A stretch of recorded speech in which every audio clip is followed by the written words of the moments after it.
Hello students, this is our video 5 on chapter 6 lines and angles. Today we will cover examples of exercise 6.2. Let's move on to our examples. Example number 4. PQ line parallel to RS line. PQ line and RS line both are parallel lines such that angle MXQ equal to 135 and angle MYR equal to 40 degree. We have to find angle XMY. हमें इस figure के अंदर angle XMY find out करना है. तो हम इसमें क्या करेंगे, हम इसमें छोटी सी कंस्ट्रक्शन करेंगे. Let us do our construction. Construct a line AB parallel to PQ through M से एक लाइन AB PQ के पैरेलल ड्रॉ करेंगे. Now PQ is parallel to RS, PQ is parallel to AB, so AB is parallel to RS also. मैंने last video में आपको बताया था कि अगर दो लाइन सेम लाइन के पैरेलल है तो वो आपस में भी क्या होंगी, पैरेलल होंगी. So PQ is parallel to AB and PQ is parallel to RS. So RS is also parallel to AB. Now let's see the solution.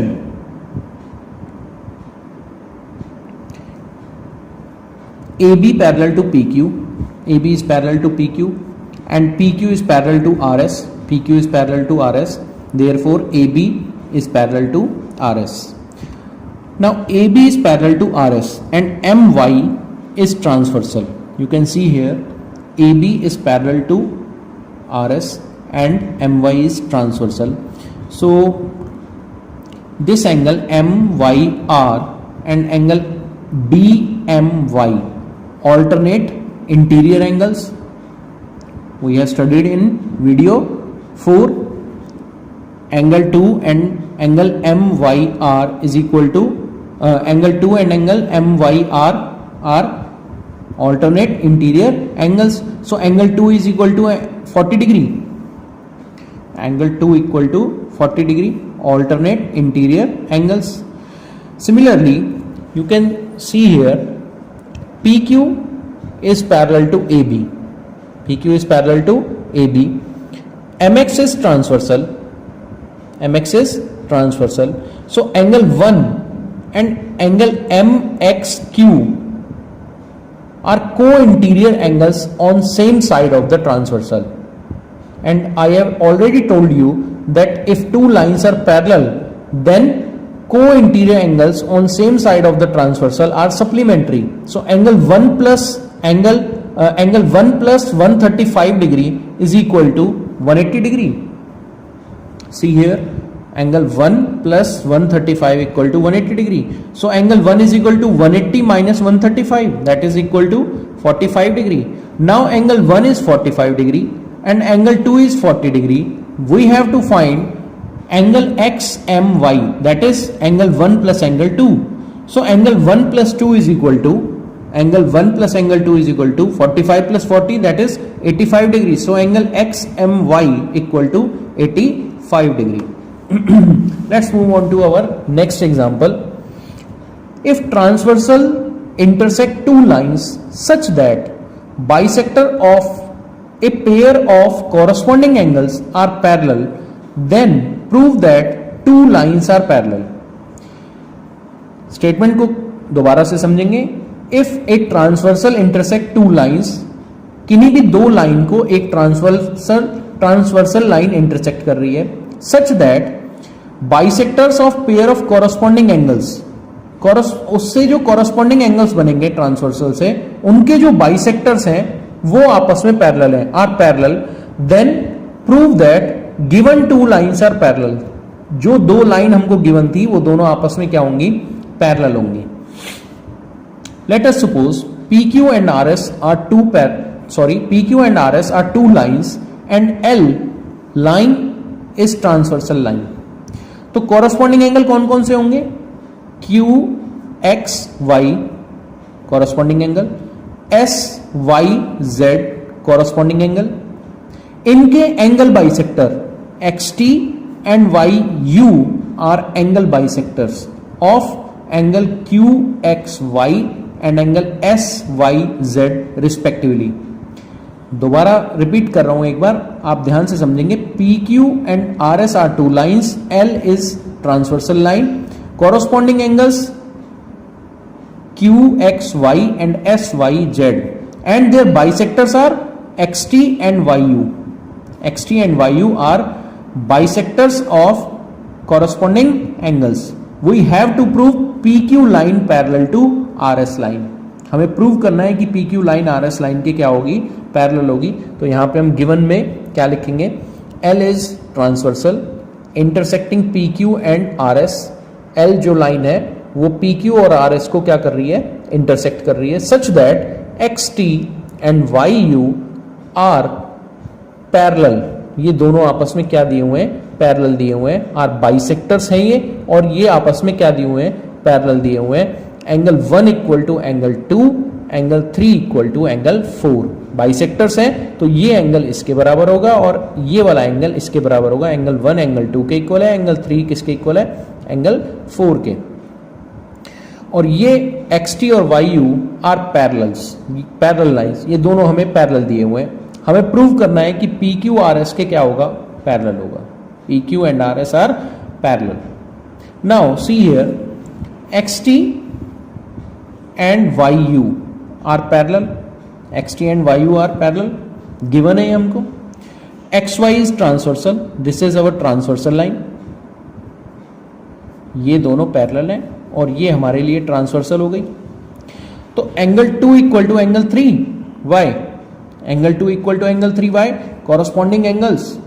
Lines are parallel and transversal intersecting them. So angle 2 equal to angle 3. Corresponding angles.